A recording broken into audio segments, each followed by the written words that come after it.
যাবা ছিল, কিছু করতেই চাইছিল না, ফাঁকা ছিল দেখে ও একটু নেচে নিল, তাও আমি জোর করেছিলাম বলে। তো যেই ভিডিওটার জন্য আমরা এগুলো করেছিলাম সেটা আপলোড করে দিয়েছি আমার শর্টসে, তোমরা দেখতে পেয়ে যাবে।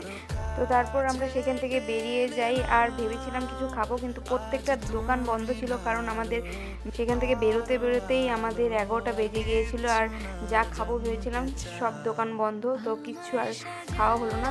তো আর কি করা যাবে, তারপর আমরা বাড়ি চলে যাই সোজা।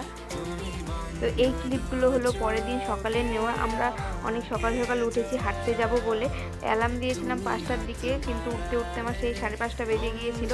আর বাইরের ওয়েদারটাও বেশ দারুণ ছিল, কারণ আগের দিন রাতে প্রচণ্ড বৃষ্টি হয়েছিল।